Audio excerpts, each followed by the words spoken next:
ጤና ይስጥልን እንደምናምሽታችኋል የተከበራችሁ ውድ ተመልካቾቻችን ከአባይ ቴሌቪዥን የሚተላለፍላችሁ የዕለተ ረቡዕ ጥቅምት 26 2018 ዓ.ም አውደ ዜና ተጀምሯል። በምሽቱ የዜና ቡጃችን በርካታ ዘገባዎችን ወደ እናንተ እናደርሳለን። የቢዝነስና ምጣኔ ሀብት ዘገባችንም ሰዓቱን ጠብቆ ወደ እናንተ ይቀርባል። ዜናውን እየመራሁ እኔ ካሰኝር ጋር ከእናንተ ጋር ቆይታ አደርጋለሁ። አብራችሁን ቆዩ።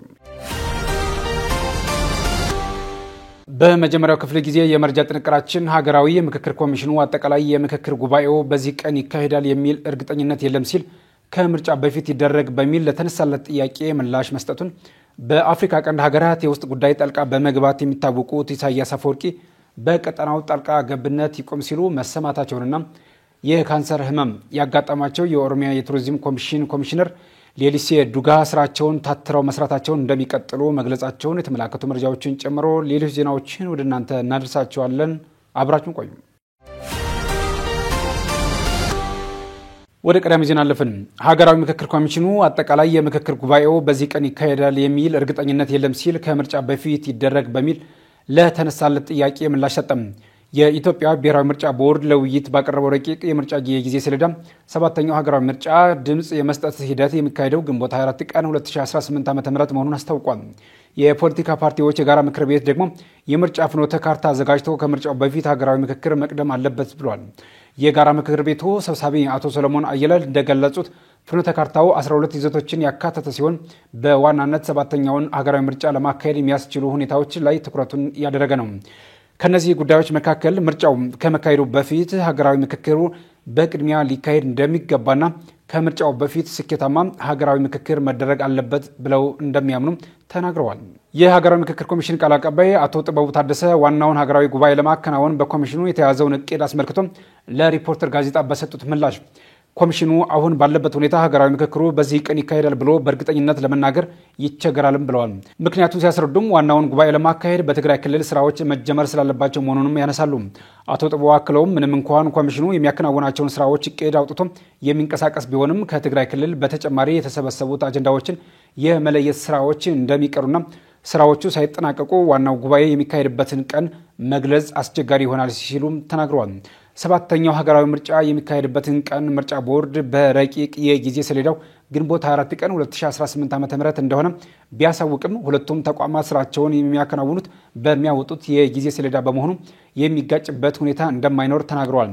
ጠቅላይ ሚኒስትር አብይ አህመድ ባለፈው ሳምንት ማክሰኞ በፓርላማ በነበራቸው ማብራሪያ ወቅት ሀገራዊ ምክክር ያለውን ስርዓት የሚያጠናክር እንጂ የሚያፈርስ እንዳልሆነ ገልጸው ምርጫን፣ በጀትን ወይ ወታደር እንቅስቃሴን የሚያቆም ሀገራዊ ምክክር አንፈልግም ማለታቸውን አይዘነጋም። ነገር ግን ምርጫው ጊዜውን ጠብቆ የሚፈጽም ይሆናል በማለትም ምላሽ ሰጥተው ነበር። በአፍሪካ ቀንድ ሀገራት የውስጥ ጉዳይ ጣልቃ በመግባት የሚታወቁት ኢሳያስ አፈወርቂ በቀጠናው ጣልቃ ገብነት ይቆም ሲሉ ተሰሙ። የኤርትራው ፕሬዝዳንት ኢሳያስ አፈወርቂ በግብጽ ለቀናት ያደረጉትን ጉዞ አጠናቀው የተመለሱ ሲሆን በቆይታቸውም ካይሮ ኒውስ ከተሰኘ የግብጽ ቴሌቪዥን ጋር ቃለ መጠይቅ አድርገዋል። በአፍሪካ ቀንድ ቀጠና ከፍተኛ በሆነ ጣልቃ ገብነታቸው የሚታወቁት ኢሳያስ አፈወርቂ በቃለ መጠይቃቸው ስለ ጣልቃ ገብነትም አንስተዋል። እንደ ሶማሊያ፣ ኢትዮጵያና ደቡብ ሱዳን ያሉ ሀገራት የውስጥ ችግሮች በቀላሉ ወደ ቀጠናዊና ዓለም አቀፋዊ ችግሮች ይቀየራሉ የሚል አስተያየትም ሰጥተዋል። በኬንያ የኢትዮጵያ አምባሳደር ጀነራል ባጫ ደበሌ ከትናንት በስቲያ አዲስ ፓራዳይም ከተሰኘ ሚዲያ ጋር ባደረጉት ቃለ መጠይቅ የኤርትራ መንግስት በሱዳን፣ በደቡብ ሱዳን፣ በሶማሊያ ባሉ የውስጥ ችግሮች ጣልቃ እየገባ ነው ማለታቸውም ይታወሳል። ጠቅላይ ሚኒስትር አብይ አህመድ ደግሞ ባለፈው ሳምንት ማክሰኞ በህዝብ ተወካዮች ምክር ቤት በነበራቸው ማብራሪያ ወቅት የኤርትራ መንግስት በኢትዮጵያ ጉዳይ ላይ ጣልቃ መግባቱን ያቆም፣ መሳሪያ ከማቀበልም ይታቀብ ሲሉ ማስጠንቀቀው ነበር። እንዲሁም ከወራት በፊት በሱዳን ከሚፋለሙ ኃይሎች ውስጥ አንዱ የሆነው ፈጥኖ ደራሽ ኃይል ለአብዱል ፈታህ ቡርሃን ጦር የምታደርገውን ድጋፍ ካላቆመች ኤርትራን አጠቃለሁ ማለቱም አይዘነጋም። ለሱዳን ጦርነት መራዘምም የኤርትራን ጣልቃ ገብነት በምክንያትነት አንስተው ነበር። በዚህ ድርጊታቸው የሚወቀሱት ፕሬዝዳንት ኢሳያስ ግን ከግብራቸው ተቃራኒ በሆነ መንገድ የቀጠናው ሀገራት ሰላምና ጸጥታ ለማስፈን እንዲሁም ጎጂ የሆኑ የውጭ ጣልቃ ገብነቶችን ለማክሸፍ በጋራ ሊሰሩ ይገባል ሲሉም ተደምጠዋል። ኢሳያስ በካይሮ ከግብጽ ሚዲያ ጋር ባደረጉት በዚህ ቃለ መጠይቅ ታዲያ በኢትዮጵያ ላለፉት 30 ዓመታት የብሔር ክፍፍል አለ ሲሉም ተደምጠዋል። ሆኖም የብሔር ፖለቲካ የመጣበትን የኢትዮጵያን የፖለቲካ አውድ ደጋፊና ፈጣሪ መሆናቸውም ይገለጻል። እንዲሁም የኤርትራ መንግስት በኢትዮጵያ ውስጥ ያለውን ብዝሃ ብሔርነት ተጠቅሞ የውስጥ ችግሮችን በመፍጠርም ይወቀሳል። የካንሰር ህመም ያጋጠማቸው የኦሮሚያ የቱሪዝም ኮሚሽን ኮሚሽነር ሌሊሴ ዱጋ ስራቸውን ታትረው መስራታቸውን እንደሚቀጥሉ አስታወቁ። ከሰሞኑ መነጋገሪያ የሆኑት የኦሮሚያ የቱሪዝም ኮሚሽን ኮሚሽነር ሌሊሴ ዱጋ ህልም ላስላለኝ ብታመምም መኖር መታገልና ታትሮ መስራትን አላቋርጥም ሲሉ ተናግረዋል።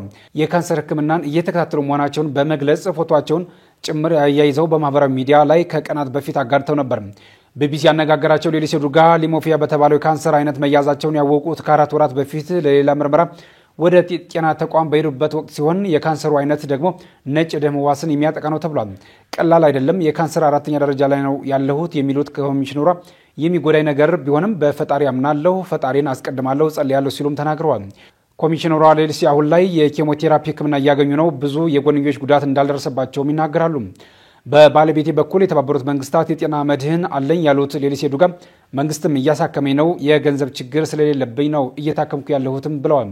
እርዳታው የሚያሻቸው ብዙ ሰዎች አሉ፣ ሊሻለኝ እነዚህ ሰዎች ለመርዳት ማዕከል አቋቁሟለሁ ሲሉም መናገራቸውን ዘገባው አክሏል። የኦሮሚያ የቱሪዝም ኮሚሽን ኮሚሽነር ሌሊሴ ዱጋ ህክምናቸውን እየተከታተሉ የሚገኙት በመካከለኛው ምስራቅ ዮርዳኖስ ነው። የተወዳጅ ተመልካቾቻችን እየተከታተላችሁ ያላችሁት ከአባይ ቴሌቪዥን የአውደ ዜና የመረጃ ሰዓታችን አሁንም እንደቀጠለ ነው። ወደ ሁለተኛው ዙር ጥንቅራችን ስናልፍ ደግሞ ትምህርት ሚኒስቴር የከፍተኛ ትምህርት ተቋማት ስርዓተ ትምህርት ክለሳ እየተደረገበት ነው ማለቱንና ኢትዮጵያዊ የእስራኤላዊቷ የፓርላማ አባል ፒኒኖ ታማኒ በእስራኤል የደህንነት ሚኒስትር ቤኒን ጋቢር ስድብና ዛቻ እንደደረሰባቸው መናገራቸውን ጨምሮ ሌሎች መረጃዎችን ዘነበ ሉፍ ይዟል። ተከታትለን መለስ። በድጋሚ አብራችን ቆዩ። ትምህርት ሚኒስቴር የከፍተኛ ትምህርት ተቋማት የስርዓተ ትምህርት ክለሳ እየተደረገበት ነው አለ። የከፍተኛ ትምህርት ተቋማትን ተልእኮ መሰረት ባደረገ መልኩ ስርዓተ ትምህርቱን የመከለስ ስራ እየተሰራ መሆኑን በትምህርት ሚኒስቴር የአካዳሚክ ጉዳዮች መሪ ስራ አስፈጻሚ ዶክተር ኤባ ሚጀና ተናግረዋል። ክለሳው ያስፈለገው የቀድሞቹ ስርዓተ ትምህርቶች ዘመኑን ያልዋጁና ከ21ኛው ክፍለ ዘመን ጋር በአግባቡ ያልተቃኙ በመሆናቸው ነው ብሏል። አዲሱ እየተከለሰ ነው የተባለው የከፍተኛ ትምህርት ስርዓተ ትምህርት ተመራቂዎች በትምህርት ፕሮግራሞቹ ከተማሩ በኋላ ሊኖራቸው የሚገባውን ዕውቀት ክህሎትና አመለካከት በአግባቡ የፈተሸ መሆኑን መሪ ስራ አስፈጻሚው አስረድተዋል። በትምህርት ሚኒስቴር የስርዓተ ትምህርት ፕሮግራሞች ዴስክ ኃላፊ አቶ ተስፋዬ ነገው በበኩላቸው የሚከለሰው ስርዓተ ትምህርት ሙያና ተግባር ተኮር መሆኑን ተናግረው ስራ ፈላጊ ብቻ ሳይሆን ስራ ፈጣሪ ምሩቃንን ማፍራት እንደሚያስችል ማብራርተዋል። በሁለት ዙሮች እስካሁን 55 የትምህርት ፕሮግራሞች መከለሳቸውን አንስተው እስከ አመቱ መጨረሻም ከ80 የሚበልጡ ፕሮግራሞች እንደሚከለሱ ተናግረዋል። አዲስ የተከለሱት የትምህርት ፕሮግራሞች በ2018 የትምህርት ዘመን ዩኒቨርሲቲ የገቡ የከፍተኛ ትምህርት ተማሪዎች የአንደኛ ዓመት ትምህርታቸውን ሲጨርሱ ወይም ከመጪው የትምህርት ዘመን ጀምሮ ተግባራዊ እንደሚደረጉም መጠቆሙን ከትምህርት ሚኒስቴር የማህበራዊ የትስስር ገጽ ያገኘነው መረጃ ያመለክታል። ባለው ቀጠናዊ ውጥረት የተነሳ አልሸባብ ስጋት እንዳይሆን የሀገር ድንበር ላይ ዘቦኑ በተጠንቀቅ እንደሚገኙ የምስራቅ እዝ መኮንኖች አስታወቁ። በሀገር መከላከያ ሰራዊት የምስራቅ እዝ በተሰማራባቸው ግዳጆች ሁሉ በጀግነት በላቀ ብቃትና ቁርጠኝነት የሀገር ዳር ድንበርና የሉዓላዊነት ዘቦኑ መቆሙ ተገልጿል። በሀገር መከላከያ ሰራዊት የምስራቅ እዝ በምስራቅ ኢትዮጵያ የተለያዩ አካባቢዎች ተሰማርቶ ተልእኮውን በላቀ ብቃት እየተወጣ እንደሚገኝ የጦር መኮንኖቹ ጠቅሰዋል። በተለይም በሶማሊያ የሚንቀሳቀሰውና ስጋት ሆኖ የቀጠለው የአልሸባብ ታጣቂ ኃይል ሾልኮ በመግባት የኢትዮጵያ የልማትና የሰላም እንከን እንዳይሆን እዙ አስተማማኝ መከታ ሆኖ ግዳጁን እየተወጣ መሆኑ ተመላክቷል። በሀገር መከላከያ ሰራዊት የምስራቅ እዝ 305ኛ ኮር ምክትል አዛዥ ለኦፕሬሽናል ኮሎኔል ማርሸት ፈለገ እዙ በተሰማራባቸው ግዳጆች ሁሉ የሀገሩ ዳር ድንበርና የሉዓላዊነቱ ዘብ ሆኖ እየሰራ ይገኛል ብለዋል። የቀጠናውን ሰላም የማረጋገጥና የምስራቁን የሀገሪቱ አካባቢዎች ሰላምና ደህንነት አስተማማኝ በማድረግና ግዙፍ የልማት ፕሮጀክቶች በተያዘላቸው ጊዜ እንዲከናወኑ ሌት ከቀን በመቆም ተልእኮውን እየተወጣ እንደሚገኝ ተናግረዋል። የኮሩ አባላት በቀጠናው የሚንቀሳቀሱ ጸረ ሰላም ኃይሎችን ተከታትለው እርምጃ በመውሰድ በአካባቢው ምንም አይነት ስጋት እንዳይኖር እየሰሩ መሆኑን ጠቁመዋል። በምስራቅ ኢትዮጵያ አገልግሎት የጀመሩና በግንባታ ሂደት ላይ የሚገኙ የጋዝና የማዳበሪያ ግዙፍ ፕሮጀክቶች ምንም አይነት መሰናክል እንደማይገጥማቸው ኮሩ በአስተማማኝ ጥበቃ እያደረገ እንደሚገኝም ኮሎኔሉ ገልጸዋል። በኢትዮጵያ ላይ ሊቃጣ የሚችል ትንኮሳ ካጋጠመ ፈጣንና የማያዳግም እርምጃ መውሰድ የሚችል በየትኛውም ስፍራና የአየር ሁኔታ ግዳጁን የሚወጣ አስተማማኝና ጠንካራ ሰራዊት ተገንብቷል ሲሉም መናገራቸውንም የኢዜአ ዘገባ ጠቅሷል። ኢትዮጵያዊ እስራኤላዊቷ የፓርላማ አባል ፔኒና ታማኖሻታ በእስራኤል የደህንነት ሚኒስትር ቤን ጋቪር ስድብና ዛቻ እንደደረሰባቸው ተናገሩ። በእስራኤል ፓርላማ አባል የሆኑት ፔኒና ታማኖሻታ በአነጋጋሪው የእስራኤል የብሔራዊ ደህንነት ሚኒስትር ቤን ጋቪር ስድብና ዛቻ እንደደረሰባቸው ተናግረዋል። በአንድ ወቅት የእስራኤል የስደተኛ ተቀባይ ሚኒስትር የነበሩት ፔኒና ታማኖ ትናንት በፓርላማ ላይ ቀርበው ይህንን ሲናገሩ አይናቸው እንባ ያቀረረ እንደነበር የዘ ታይምስ ኦፍ እስራኤል ዘገባ አመልክቷል። በእስራኤል የሚገኙ የኢትዮጵያ ኮሚኒቲ አባላት ላይ የአገሪቱ ሕግ አስከባሪ አካላት የሚፈጽሙትን ተገቢ ያልሆነ ድርጊት ለመግለጽ ወደ ብሔራዊ ደህንነት ሚኒስትሩ ቤን ጋቪር ጋር ያቀኑት ፔኒና ታማኖ በወቅቱ ከባድ ጭቅጭቅ መፈጠሩን አንስተዋል። በቅርቡ ሁለት ኢትዮጵያውያን ወጣቶች በሚታሰሩበት ወቅት የደረሰባቸውን በደል በተመለከተ ከሚኒስትሩ ጋር ባደረጉት ውይይት ስምምነት ላይ ሳይደርሱ ከተለያዩ በኋላ ጉዳዩን በኤክስ ገጻቸው ላይ መጻፋቸውን አስታውቀዋል። ይህንን ተከትሎ ሚኒስትሩ እንደሰደቧቸውና በማስፈራራት መልክ እጃቸውን ፊታቸው ላይ እንደጫኑባቸው የጠቀሱት ፔኒና በወቅቱ ይህ ድርጊት በካሜራ ባይቀረጽም በርካታ ምስክሮች ግን በቦታው ነበሩ ማለታቸውን ጋዜጣው ዘግቧል። የፓርላማ አባሏ በደህንነት ሚኒስትሩ ጸያፍ የሆነ ስድብና ዘለፋ እንደደረሰባቸው መግለጻቸውንም ነው ዘገባው ያመለከተው። ከአባይ ቴሌቪዥን የምሽት ዘገባዎች እንደቀጠሉ ናቸው። ውድ ተመልካቾቻችን አሁን ደግሞ የቢዝነስና ምጣኔ ሀብት ጉዳዮች የሚቀርቡበት ሳለ ደርሰናል። መረጃዎችን ራቢያ ከድር ይዛለች። በድጋሚ አብራችሁን ቆዩ። ሲዳማ ባንክ አዲስ ዘመናዊ የሞባይል ባንኪንግ መተግበሪያ በትናንትናው ዕለት በይፋ አስጀመረ። ሲዳማ ባንክ አክሲዮን ማህበር በምስረታው አጭር ጊዜ ውስጥ በዲጂታል ቴክኖሎጂ የታገዘ አገልግሎት ለደንበኞቹ ተደራሽ ለማድረግ በትኩረት እየሰራ መሆኑን ገልጿል። ባንኩ የዲጂታል ስትራቴጂውን ለማሳካት ትልቅ እርምጃ በመውሰድ አዲስ የሞባይል ባንኪንግ መተግበሪያ በይፋ ስራ ላይ ውሏል።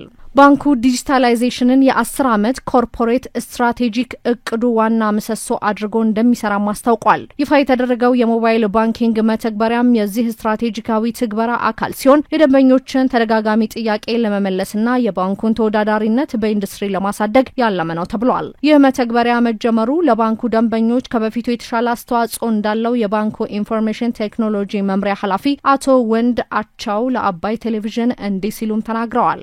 በድሮ በመናቀው በብራንቾቻቸው እየሄዱ ሰዎች የባንክ ሰርቪስን የሚያገኙበት ስርዓት ነበረ። አሁን ላይ በዲጂታል ቴክኖሎጂ በኩል እንግዲህ የተለያዩ የባንኪንግ ሰርቪሶችን ኦንላይን ለከስተመሮች ባንኮች ዲሊቨሪ ያደርጋሉ ወይ ደግሞ ያዳርሳሉ ማለት ነው። ስለዚህ ይሄ ሞባይል ባንኪንግ እንግዲህ ዛሬ ሲዳማ ባንክ ላውንች ያደረገው በፊት በብራንች ሌቨል የሚሰጡ ሰርቪሶች የተለያዩ ሰርቪሶችን ሰዎች በስልኮቻቸው ወይ በኢንተርኔት በመጠቀም የተለያዩ የባንኩ ሰርቪሶችን እንግዲህ ኦንላይን አክሰስ አድርጎ የተለያዩ ሰርቪሶችን መጠቀም የሚችሉበትና ቀልጣፋ የሆነ የባንኪንግ ወይ ደግሞ የሞባይል ባንኪንግ አፕሊኬሽን ነው። ባንኩ አሁን ያለው ደረጃ የተቀማጭ ገንዘቡን መጠን 4.5 ቢሊዮን ብር ላይ ማድረስ ሲችል ጠቅላላ ሀብቱም ከ6.2 ቢሊዮን ብር በላይ ሆኗል። የደንበኞች ብዛቱም ከ400 ሺህ በላይ የደረሰ ሲሆን ይህ መተግበሪያ ደንበኞች ጋር እንዲደርስ የተለያዩ ስራዎች እየተሰሩ መሆናቸውንም ተናግረዋል።